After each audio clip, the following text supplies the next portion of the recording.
sa terre pour obtenir le blé et pour en faire le pain. C'est un travail sur la terre, c'est un travail sur lui-même, c'est un travail pratique, c'est aussi, c'est curieux, un travail esthétique.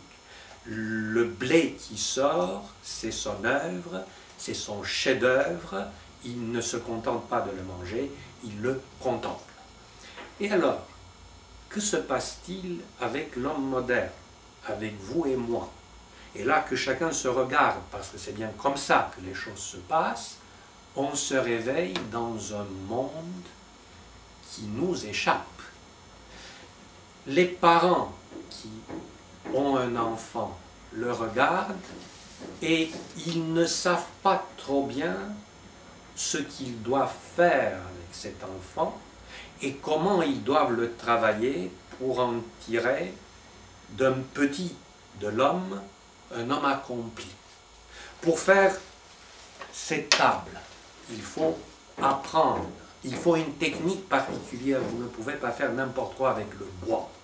Vous allez à l'école pour apprendre à faire cela.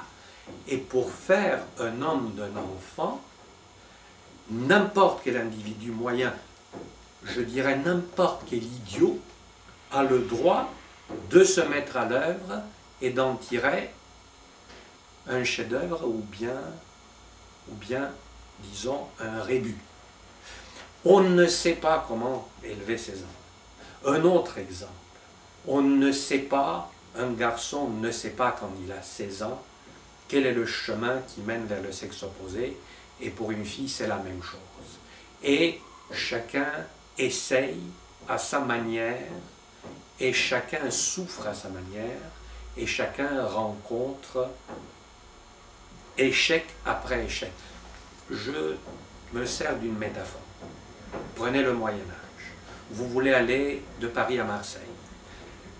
C'est une aventure. Il y a des chemins qui parfois sont mauvais. Il y a des bandits de grands chemins. Il y a des tempêtes de neige, etc., etc. Bon.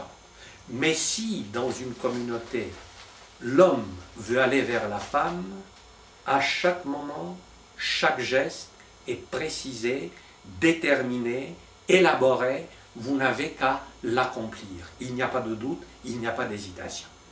Bon, regardez aujourd'hui, vous voulez aller de Paris à Marseille, vous prenez votre voiture, vous allez sur l'autoroute et à chaque pas on vous dit à gauche, à droite, tout droit, péage, restaurant, etc. Vous êtes à Marseille sans problème.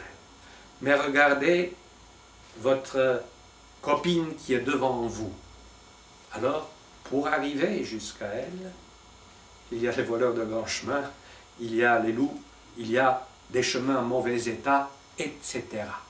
Ça a changé du tout au tout. Cet exemple, il y en a d'autres. Je passe sur l'aspect politique, parce que nous continuons d'employer les mêmes catégories et de parler de démocratie et de droits de l'homme. Et les sociétés basées sur la démocratie et les droits de l'homme sont en faillite. Éventuellement, je reviendrai sur cela. Mais une chose sur laquelle tout le monde est d'accord, nous sommes devant la nature dont le paysan obtenait facilement son pain, facilement non pas sans effort, mais sans hésitation, sans doute, un pain qui était pur, qui lui apportait de la nourriture, et nous, aujourd'hui, nous ne réussissons plus d'obtenir un pain pur, un fruit pur, de la viande pure, mais nous avons réussi de mettre dans le pain, dans les fruits et de la viande, du poison, n'est-ce pas, que nous prenons chaque jour dans notre assiette. Mais là, je ne m'étendrai pas sur ce sujet qui a été discuté longuement par d'autres, tout le monde le connaît. C'est bon. Vous dites aussi que l'histoire de la modernité a été abordée sous différents aspects, politiques, social, économiques, mais aussi sous l'aspect de l'histoire des mentalités, mais pas sous un angle existentiel. Quelle est la place et le rôle de l'homme dans l'histoire?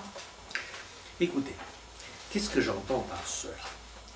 Disons que ce processus qui a conduit l'homme